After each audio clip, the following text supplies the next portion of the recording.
محترم حضرات، قابل صد احترام معزز سامعین، دین اسلام کی بنیادی خوبیوں میں سے اور اس کی بہت بنیادی تعلیمات میں سے ایک تعلیم ہے حسن اخلاق، جس کو ہم اچھا اخلاق بھی کہتے ہیں، خوش اخلاقی بھی کہتے ہیں، حسن اخلاق۔ اللہ رب العزت نے نبی کریم صلی اللہ علیہ وسلم نے اس کے لیے جو اصطلاح استعمال فرمائی ہے وہ حسن اخلاق کی ہے۔ یہ دین اسلام کی بہت بنیادی تعلیمات میں سے ہے۔ آپ اس کا اندازہ اس بات سے لگائیں کہ نبی کریم صلی اللہ علیہ وسلم فرماتے ہیں ان اثقل شیء یوضع فی میزان المؤمن حسن خلقہ۔ قیامت والے دن مسلمان کے اعمال تولے جائیں گے،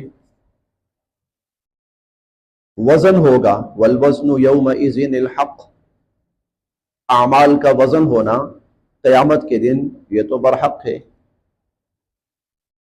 تو جب اعمال کا وزن ہوگا تو ہو سکتا ہے کسی شخص کے ذہن میں یہ ہو کہ میں نے زندگی میں 10 حج کیے ہیں، اور کسی شخص کے ذہن میں ہو کہ میں نے زندگی کے اندر 50 عمرے کیے ہیں۔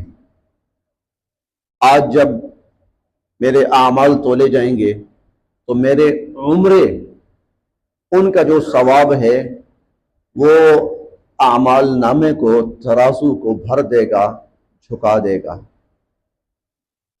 ہو سکتا ہے کسی کے ذہن میں یہ ہو کہ میں تو ڈاکٹر تھا اور میں تو مسیحا تھا، پتہ نہیں کتنے انسانوں کی جانیں بچائی ہیں، وہ جو میری مسیحائی ہے وہ آج میرے اعمال کے اندر سب سے بڑا عمل ہوگا، سب سے وزنی عمل ہوگا۔ ہو سکتا ہے عالم اپنے علم کے بارے میں سوچ رہا ہو سکتا ہے کہ عبادت گزار اپنی عبادتوں کے بارے میں سوچ رہا ہو، لیکن حضور علیہ الصلوۃ والسلام فرماتے ہیں میں تمہیں بتاتا ہوں ایک مسلمان کے نامہ اعمال کے اندر سب سے بڑا عمل کیا ہوگا، سب سے وزنی عمل کیا ہوگا، سب سے بھاری عمل کیا ہوگا۔ آپ نے فرمایا حسن خلقہ، ایک مسلمان کے نامہ اعمال میں اور اس کے ترازو میں سب سے وزنی عمل اس کا حسن اخلاق ہوگا، اس کا اچھا اخلاق ہوگا، اس کا اچھا برتاؤ ہوگا۔ آپ ایک اور واقعے سے اندازہ لگائیں کہ حسن اخلاق انسان کے لیے کس قدر اہمیت کا حامل ہے۔ حضرت ام سلمہ رضی اللہ تعالی عنہ زوجہ ہیں نبی کریم صلی اللہ علیہ وسلم کے، اور بڑی سنجیدہ عورتوں میں سے، بڑی دانش مند سمجھدار عورتوں میں سے حضرت ام سلمہ رضی اللہ تعالی عنہ۔ ان کی پہلے شادی ہوئی تھی حضرت ابو سلمہ کے ساتھ، ابو سلمہ شہید ہو گئے، انتقال فرما گئے۔ اس کے بعد حضور صلی اللہ علیہ وسلم کے نکاح میں یہ آئیں، گویا ایک خاوند پہلے تھا اور ایک خاوند پھر حضور علیہ الصلوۃ والسلام۔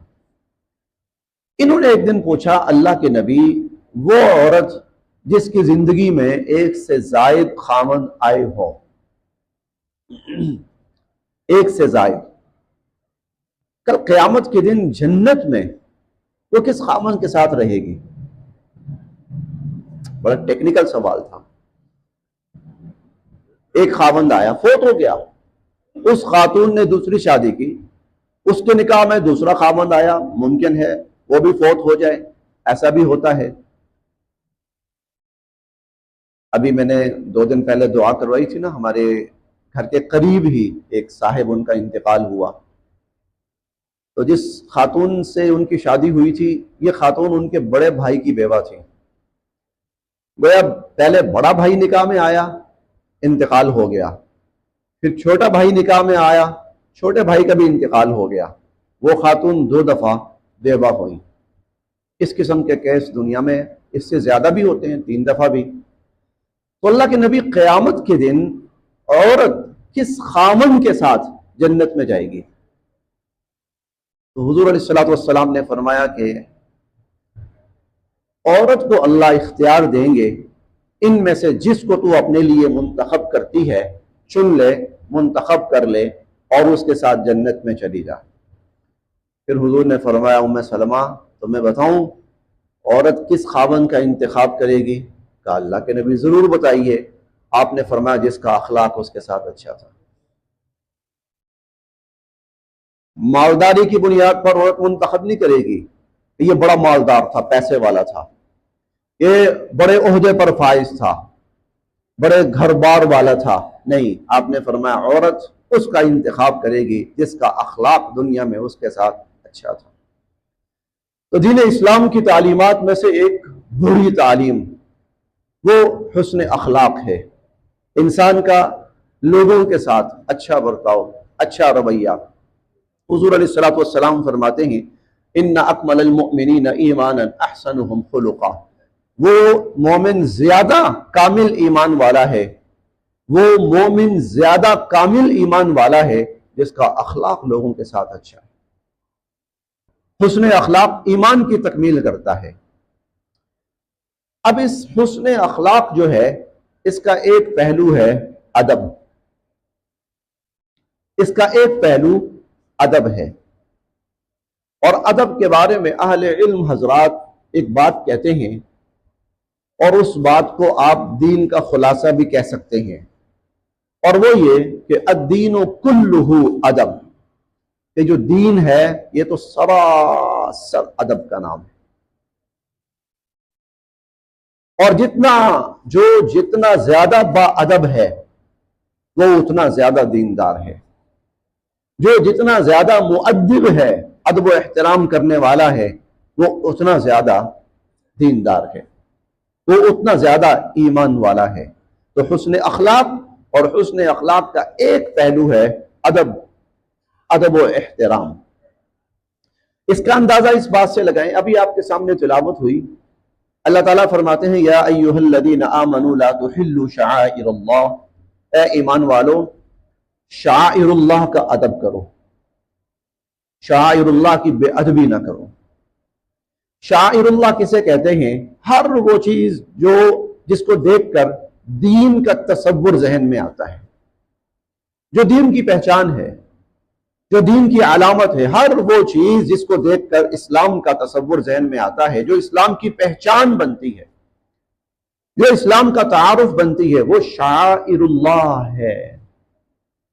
چنانچہ شعائر اللہ میں سے سب سے جو بڑا ہے، شعیرہ اسلام ہے، سب سے بڑا نبی پاک صلی اللہ علیہ وسلم کی ذات اقدس ہے، قرآن کریم ہے۔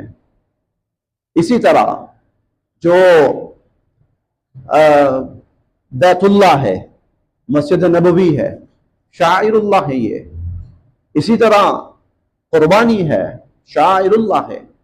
ہر وہ چیز جس کی وجہ سے انسان سمجھتا ہے، مساجد ہے، شعائر اللہ ہے۔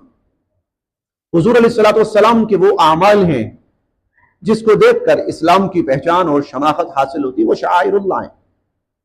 اللہ تعالیٰ فرماتے ہیں لا تحلوا شعائر اللہ، خبردار ہر وہ چیز جو شعائر اللہ ہے، اللہ کے دین کی نشانی ہے، اس کی بے ادبی نہیں کرنی، اس کا ادب کرو، اس کا احترام کرو۔ پھر اللہ تعالیٰ نے اس شعائر اللہ کو تھوڑا سا اور واضح کیا، کچھ چیزیں بیان فرمائی کہ یہ بھی شعائر اللہ میں سے ہیں۔ وَلَلشَّهْرَ الْحَرَامِ، فرمایا جو حرمت والے مہینے ہیں، حرمت والے مہینے شعائر اللہ میں سے 4 مہینے، اور وہ 4 مہینے کون کون سے ہیں؟ ایک ذیقعد ہے، ذی الحج ہے، محرم ہے، اور اس کے بعد رجب ہے۔ 4 مہینے یہ شعائر اللہ میں سے ہیں، اشہر حرم ہے، فرمایا ان کا احترام کرو۔ وَلَلْهَادِيِ، یہ جو قربانی کے جانور ہوتے ہیں یہ شعائر اللہ میں سے ہیں، فرمایا ان کا بھی احترام کرو، ان کا بھی احترام کرو، لطیفے نہ بناؤ ان پر، میمز نہ بناؤ ان کی، کوئی ایسا طرز عمل نہ اختیار کرو جو بے ادبی کا کہ ضمن میں آتا ہو، لا تحلوا شعائر اللہ۔ پھر یہ بھی فرمایا وَمَن يُعَظِّمْ شَعَائِرَ اللَّهِ فَإِنَّهَا مِن تَقْوَى الْقُلُوبِ، جو شعائر اللہ کا ادب کرتا ہے، احترام کرتا ہے، اللہ کے دین کی علامات اور شناخت اور پہچانیں ہیں اور نشانیاں ہیں، جو ان کا ادب کرتا ہے، احترام کرتا ہے، اس کا مطلب یہ ہے کہ اس کے دل کے اندر خدا کا خوف موجود ہے، اس کے دل میں تقویٰ ہے۔ فَإِنَّهَا مِن تَقْوَى الْقُلُوبِ، اس کے دل کے اندر خدا کا خوف ہے، اس کے دل کے اندر ادب ہے، اس کے دل کے اندر احترام ہے، اس کے دل کے اندر تقویٰ ہے، خوف خدا ہے اس کے دل کے اندر۔ اور اس کا مطلب یہ بھی ہوا کہ جو شاعر اللہ کا احترام نہیں کرتا اور بے ادبی کرتا ہے، تو اس کا مطلب یہ ہے کہ پھر اس کے دل کے اندر خدا کا خوف ہی نہیں، کوئی نیکی کا جذبہ، کوئی تقویٰ اس کے اندر نہیں ہے۔ تو ایک بڑی تعلیم وہ ادب ہے، ادب ہے۔ یہ میں انشاءاللہ تفصیل کے ساتھ عرض کروں گا، کس کا ادب، کس کس چیز کا ادب، کیسے کیسے، تفصیلی موضوع ہے انشاءاللہ العزیز۔ بہت ضرورت ہے آج ہمیں بہت ضرورت ہے ادب کی۔ اسی زمانے میں ہم پڑھا کرتے تھے با ادب با نصیب، بے ادب بے نصیب، اور یہ حقیقت ہے، یہ حقیقت ہے، یہ واقعتاً آپ کہہ لیں کہ دین کا خلاصہ ہے، ایک طرح سے نچوڑ ہے اسلامی تعلیمات کا۔ اللہ ادب پہ بہت نوازتے ہیں، اللہ ادب پر بہت عطا فرماتے ہیں، اور بے ادبی پر جو ہوتا ہے اللہ وہ بھی چھین لیتے ہیں۔ آپ اندازہ اس بات سے لگائیں،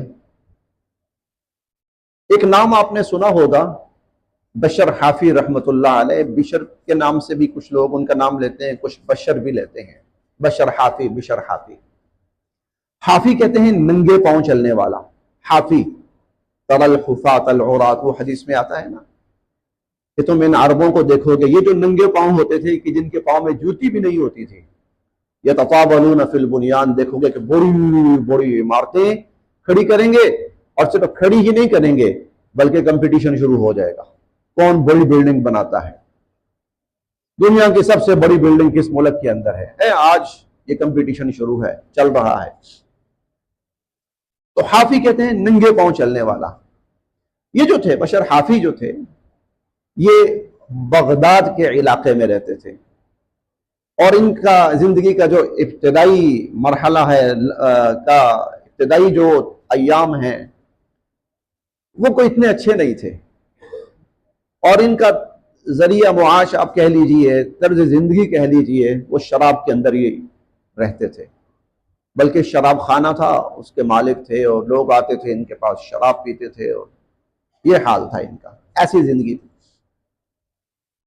ایک دن یہ آ رہے ہیں کہیں پر، تو دیکھا کہ ایک ٹکڑا گرا ہوا ہے کاغذ وغیرہ کا، اس کے اوپر اللہ کا نام لکھا ہوا ہے، اور وہ زمین کے اندر، زمین میں اور مٹی میں لتھڑا ہوا ہے۔ بڑا ان کو دل کو عجیب سا ہوا کہ اللہ کے نام کا تو بڑا ادب ہونا چاہیے، تو بڑے ادب والا نام ہے، یہ تو بڑی بے ادبی کے ساتھ گرا ہوا ہے، اس کا مقام تو بہت اونچا ہے۔ چنانچہ انہوں نے اس ٹکڑے کو اٹھا کے اس کو صاف کیا، گھر لائے، اچھی طرح صاف کیا، اس کو خوشبو لگائی، اور خوشبو لگا کر اس کو ایک محفوظ جگہ پہ رکھ دیا۔ اللہ کے نام کا ادب، اللہ کے نام کا احترام، بھول گئے، اپنی زندگی میں مگن ہو گئے، وہی شراب خانہ ہے، وہی شراب پینے والے ہیں، وہی شراب کی محفلیں ہیں۔ اب یہ جو اس طرح کے لوگ ہوتے ہیں نا، جو ایسی جگہوں کے مالک ہوتے ہیں، وہ کوئی ادب وہ کوئی اخلاقی اعتبار سے بھی اچھے نہیں ہوتے اتنے، ان کی زبان اور ان کا لین دین، کیونکہ ان کے پاس جو لوگ آتے ہیں وہ بھی بد اخلاق ہوتے ہیں، تو یہ بھی ان کے ساتھ بد اخلاق ہوتے ہیں۔ لیکن یہ ایک عمل ان سے ہوا کہ انہوں نے اللہ کے نام کا ادب کیا، اللہ کے نام کا احترام کیا۔ زمین پہ گرا ہوا ہے، اللہ کا نام تو بڑا ادب والا ہے، نکالا، اس کو صاف کیا، صاف کر کے بھول گئے، اس کے بعد اپنی زندگی میں مگن ہو گئے۔ اسی بندے نے خواب دیکھا، اور خواب میں یہ دیکھا کہ جاؤ بھائی بشر حافی کو میرا پیغام دے کے آؤ۔ بشر بن حارث پورا نام تھا ان کا، بشر بن حارث، بشر حافی بعد میں مشہور ہوئے، بشر بن حارث، جاؤ اس کو میرا پیغام دے کے آؤ کہ اللہ کے نام کا ادب تم نے کیا ہے، اور اس کو عزت دی ہے، اللہ تمہیں تا قیامت عزت دے گا، اللہ تمہارے نام کو عزت دے گا۔ اب یہ شخص اٹھا ہے تو اچھا پوچھتے پاچھتے پہنچا ہے۔ جب پہنچا ہے تو پتہ لگا جی یہ شراب خانہ ہے، یہاں پر ہے۔ دروازہ کھٹکھٹایا تو بشر بن حارث باہر آئے، لیکن یہ پہچانتا نہیں ہے یہ آدمی پہچانتا نہیں کہ بشر بن حارث ہے کون ہے۔ وہ نشے میں تھا، اس نے کہا بھائی ٹائم ختم ہو گیا ہے، دکان بند ہو گئی، شراب خانہ بند ہو گیا ہے، تو اس وقت آپ کو شراب نہیں ملے گی۔ شراب کا مالک، شراب خانے کا مالک یہی سمجھے گا کہ شراب لینے آیا بھائی، اب ٹائم ختم ہو گیا ہے، بعد میں آنا، فلاں ٹائم آنا۔ اس نے کہا کہ مجھے بشر بن حارث سے ملنا ہے۔ وہ کہنے لگا کہ بشر بن حارث تو میں ہی ہوں، کیا بات ہے؟ انہوں نے کہا پیغام ہے آپ کے نام ایک۔ کیا پیغام ہے؟ وہ شراب کے نشے میں تھا، تھکا ہوا شراب کے نشے میں، اس لیے وہ نا اس کو جان چھڑانے کے چکر میں تھا، بس یہ جو بات کرنی کرے اور نکل آئیے۔ کہنے لگا آپ کے نام ایک پیغام ہے، اور پیغام یہ ہے کہ آپ نے اللہ کے نام کا ادب کیا ہے، احترام کیا ہے، اور اللہ کے نام کو عزت دی ہے۔ اللہ آپ کے نام کو عزت دے گا اور احترام دے گا، اور دنیا عزت اور احترام سے آپ کا نام لے گی۔ یہ شراب خانے کے مالک سے اور شرابی شخص سے یہ کہا جا، یکدم اس کے ذہن میں وہ سارا واقعہ منظر سے کپ آ گیا۔ اللہ کے ہاں میرا عمل اللہ کو پسند آیا، اللہ کے ہاں میرا عمل قبول ہوا۔ وہ ایسی کپکپی سی طاری ہوئی اس کے اوپر، اور ایسی اس کی کیفیت بدلی کہ اس نے اپنا طرز زندگی چھوڑا، اللہ سے توبہ کی، معافی مانگی، اور پھر اللہ کو راضی کرنے میں اور نیک اعمال کے اندر اور اپنی تربیت کے اندر لگ پڑا۔ وہ ایک وقت وہ آیا، اللہ نے ان کو وہ عزت دی، اللہ نے ان کو وہ مقام دیا، اللہ نے ان کا وہ رتبہ بڑھایا۔ امام احمد بن حنبل رحمت اللہ علیہ، امام احمد بن حنبل رحمت اللہ علیہ جو فقہ حنبلی کے امام ہیں اور مقتدا ہیں، اور فقہ کے اندر، حدیث کے اندر جو خدمت امام احمد بن حنبل رحمت اللہ علیہ نے انجام دی ہے، بہت کم لوگوں کو وہ نصیب ہوا۔ اور خاص طور پر جب خلق قرآن کا فتنہ کھڑا ہوا، اس خلق قرآن کے فتنے کو جس نے اپنی قربانی سے، اپنے علم سے، اپنی محنت سے، اپنی استقامت سے ختم کیا ہے، وہ امام احمد بن حنبل ہیں رحمت اللہ علیہ۔ خلق قرآن یہ تھا، یہ ایک تصور پھیل گیا کہ قرآن بھی مخلوق ہے، جس طرح باقی چیزیں مخلوق ہیں اس طرح قرآن بھی مخلوق ہے۔ حالانکہ یہ غلط ہے، قرآن مخلوق نہیں ہے، قرآن اللہ کا کلام ہے، اور مخلوق جتنی بھی چیزیں ہیں وہ فانی ہیں، وہ حادث ہے، وہ ختم ہو جائیں گی۔ مخلوق جو بھی چیز ہے وہ فانی ہے، وہ ختم ہو جائے گی۔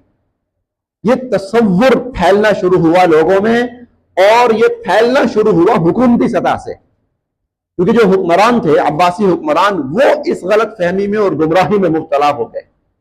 چنانچہ جو شخص یہ کہتا تھا کہ قرآن مخلوق نہیں ہے، اس کو پکڑ کر جیلوں میں ڈال دیا جاتا تھا، سزائیں دی جاتی تھی اور مار دیا جاتا تھا۔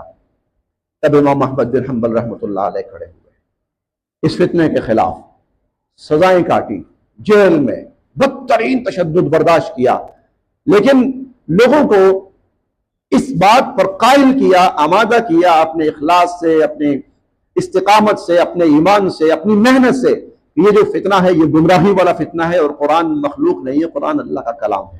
امام احمد بن حنبل رحمۃ اللہ علیہ اتنی بڑی شخصیت، حدیث کی معروف کتابوں کے اندر آج بھی ایک بڑی معروف کتاب مسند امام احمد بن حنبل و امام احمد بن حنبل رحمۃ اللہ علیہ کی۔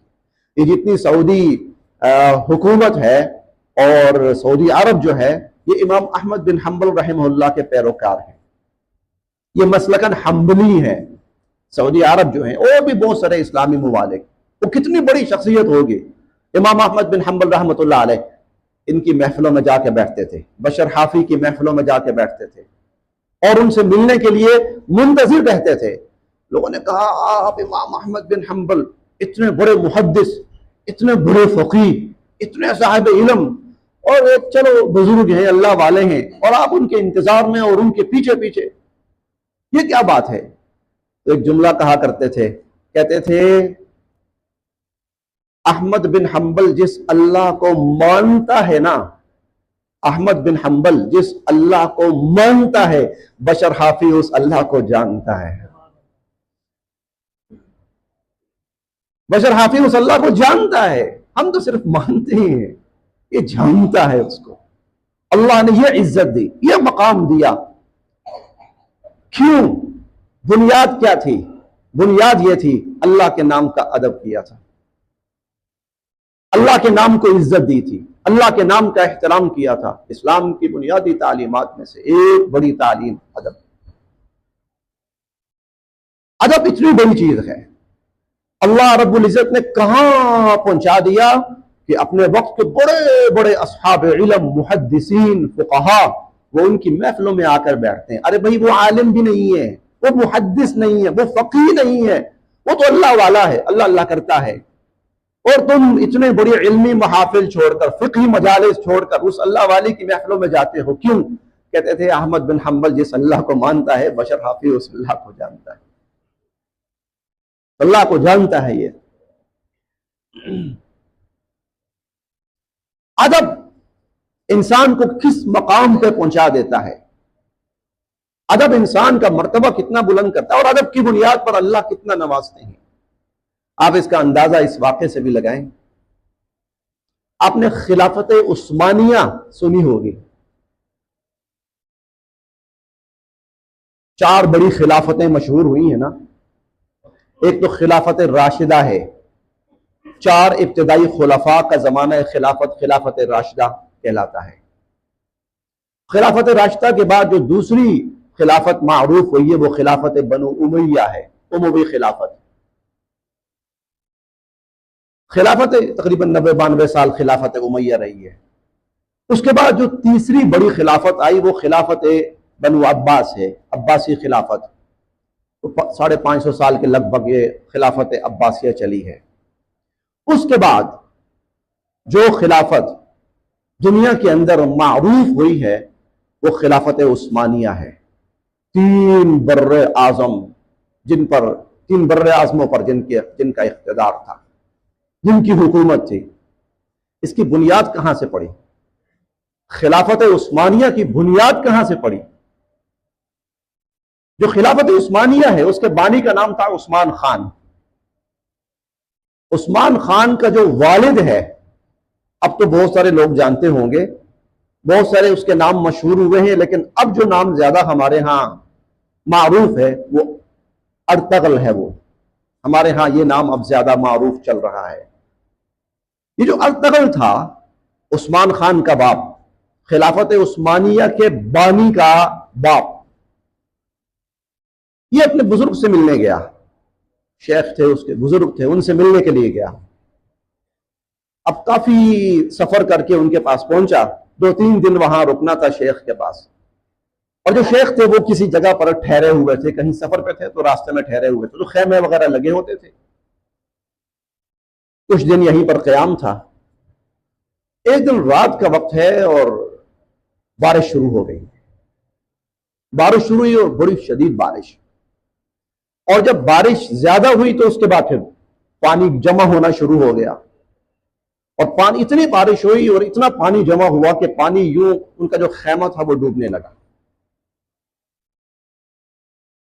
وہ ارطغرل جو تھا، عثمان خان کا باپ، اس کی نظر پڑی قرآن پاک پر۔ وہ سوچنے لگا کہ چلو خیمہ پانی میں ڈوبتا ہے تو چلے کوئی بات نہیں، ہمارے بستر ہیں، سامان ہے، اللہ کا قرآن ہے، اس کو نقصان نہیں پہنچنا چاہیے، اس کو کہیں پانی نہ لگے، یہ کہیں پانی میں خراب نہ ہو۔ اب اس نے کیا کیا؟ قرآن اٹھایا اور اٹھا کے اپنے سر پہ رکھ لیا،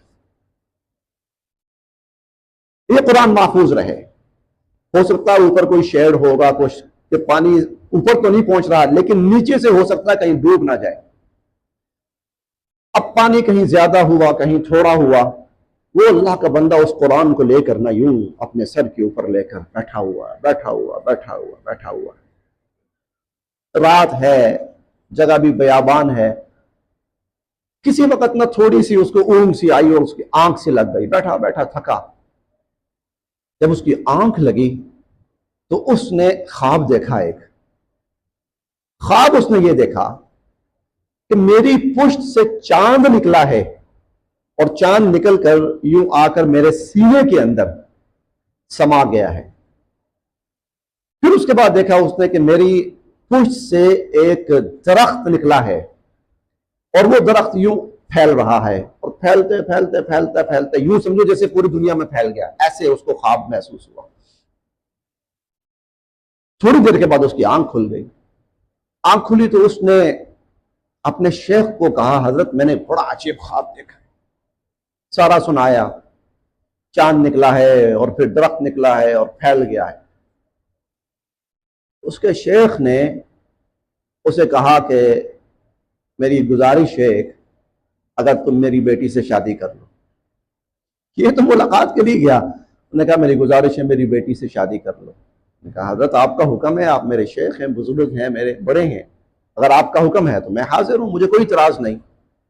ارطغرل نے شادی کر لی اپنے شیخ کی بیٹی سے، اور وہاں سے جو بیٹا پیدا ہوا عثمان خان، یہ وہ شخص تھا جس نے خلافت عثمانیہ کی بنیاد رکھی، اور یہ وہ خلافت عثمانیہ تھی جو 3 بر اعظموں پر پھیلی۔ اور اس کی بنیاد کیا تھی؟ بنیاد کیا تھی؟ ادب۔ اللہ کے پاک کلام کا ادب کیا اس نے، اللہ کے کلام کا ادب کیا کہ اللہ کا پاک کلام محفوظ رہے، کہیں اس کی بے ادبی نہ ہو، کہیں یہ پانی میں نہ گرے، کہیں یہ خراب نہ ہو۔ اللہ کے کلام کا ادب کیا، ادب نے اسے اس مقام پہ پہنچایا، اس مقام پہ پہنچایا کہ اس کی نسلوں نے دنیا سے آدھی سے زیادہ دنیا کے اوپر حکومت اور اقتدار۔ یہ خلافت عثمانیہ سب سے زیادہ مضبوط اور محفوظ خلافت رہی۔ یہ جو ترکی نے آ کر بالآخر وہ خلافت کو ختم کیا ہے، یہ خلافت عثمانیہ تھی، یہاں آ کر ختم ہوئی۔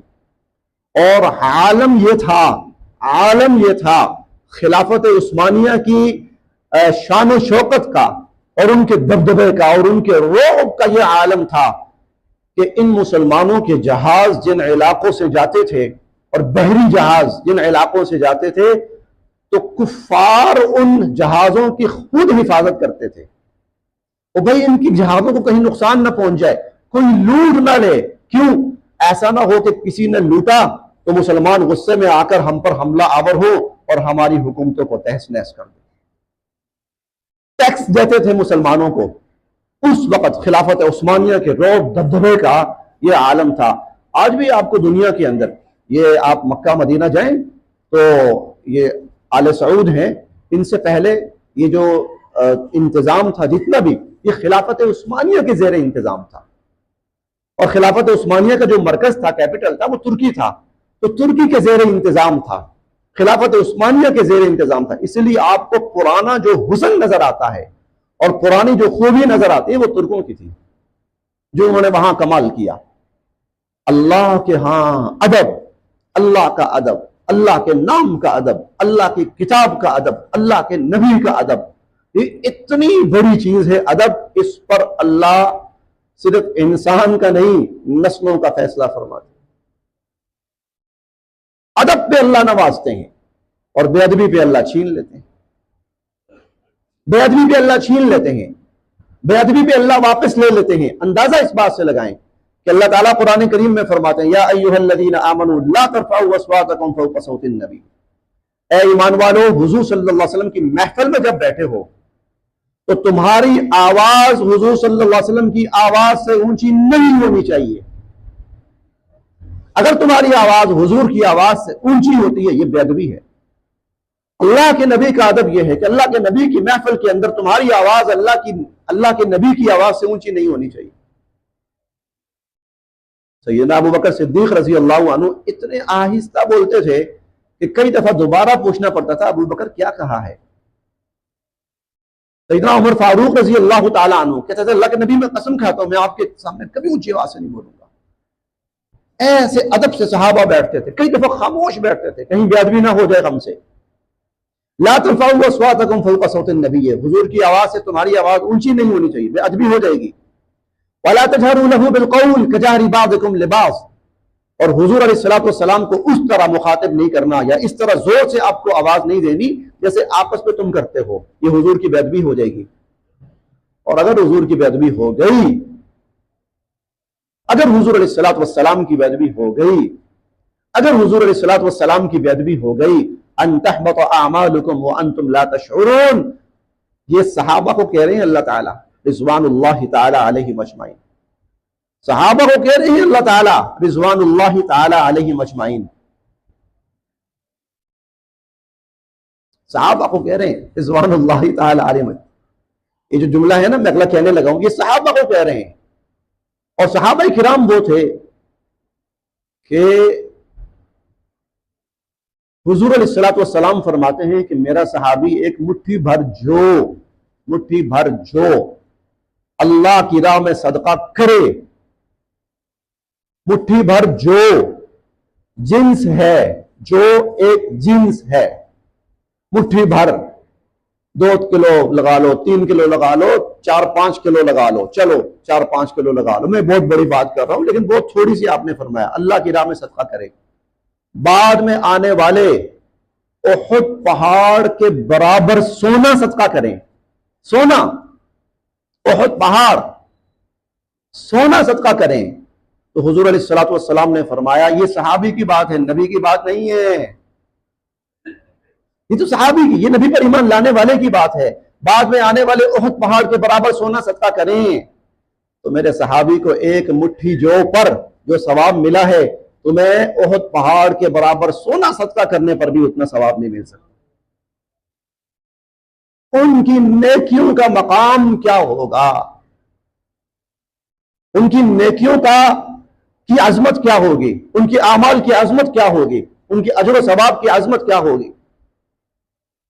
ان کا یہ حال ہوتا تھا، میں اختصار کے ساتھ یہ بات عرض کرتا ہوں، ایک صحابی تشریف لائے نماز کے لیے، تو حضور علیہ الصلوۃ والسلام رکوع میں تشریف لے جا چکے تھے، رکوع میں آپ تشریف لے جا چکے ہیں، انہوں نے دیکھا کہ صفیں تو آگے ہیں، میں ہوں پیچھے، تو خیر جلدی کی انہوں نے، اور جلدی کر کے وہ صف میں شامل ہو گئے اور رکوع مل گیا۔ اب رکوع جب کیا انہوں نے، کھڑے ہوئے، تو کھڑے ہو کر انہیں بڑی خوشی ہوئی کہ میں نے حضور کے پیچھے نماز پا لی اور مجھے رکعت مل گئی، ورنہ یہ رکعت نکل جاتی حضور سے میری، مجھے حضور کے پیچھے نماز ملی اور یہ رکعت بھی مل گئی۔ اتنے خوش ہوئے کہ خوشی کی وجہ سے ان کی زبان سے یہ کلمہ نکلا، ربنا سمیع اللہ لمن حمدہ، کہتے ہیں نا ربنا لک الحمد، تو ان کی زبان سے نکلا حمدا کثیرا طیبا مبارکا فیہ۔ اس کا میں آسان ترجمہ کرتا ہوں، شکر ہے خدایا، لاکھ لاکھ شکر تیرا، یا اللہ کروڑ کروڑ شکر تیرا، ارب ارب شکر۔ یہ میں صرف مختصر اس کا مفہوم عرض کر رہا ہوں۔ مجھے رکعت مل گئی، رکوع مل گیا، نماز مکمل ہوئی، حضور نے فرمایا یہ جملہ کس نے کہا تھا؟ وہ صحابی پریشان ہو گئے، شاید مجھ سے کوئی غلط بات ہو گئی، پہلے تو خاموش ہے، کس نے کہا تھا؟ وہ کھڑے ہوئے، اللہ کے نبی میں نے۔ آپ نے فرمایا کہ جب تم نے یہ جملہ کہا، آسمان سے 70 فرشتے لپکے ہیں زمین کی طرف، کون پہلے لے کر یہ جملہ لے کر اللہ کی بارگاہ میں حاضر ہوتا ہے۔ ان کے مقام، ان کے اعمال کا کیا کہنا حضرات، اسی لیے اللہ نے یوں ہی کہا رضی اللہ عنہم ورضوا عنہ۔ تم زندہ ہو، دنیا میں ہو، ابھی حساب کتاب کا مرحلہ شروع نہیں ہوا، ابھی فیصلوں کا وقت شروع نہیں ہوا، تمہاری زندگی میں، تمہاری دنیا میں، زمین پر رہتے چلتے پھرتے میں تمہیں یہ بشارت دے رہا ہوں کہ میں تم سے راضی ہو گیا، میں تم سے راضی ہو گیا۔ لیکن اللہ کیا فرما رہے ہیں، کیا فرما رہے ہیں؟ اگر حضور علیہ الصلوۃ والسلام کی بے ادبی ہو گئی، ان تحبط اعمالکم، یہ تمہاری بڑی بڑی نیکیاں سب برباد ہو جائیں گی، سب سائے، وانتم لا تشعرون، تمہیں پتہ بھی نہیں چلے گا۔ بے ادبی پہ جو ہوتا ہے وہ بھی چھن جاتا ہے، اور اللہ یہ بھی فرما رہے وانتم لا تشعرون، تمہیں پتہ بھی نہیں چلے گا۔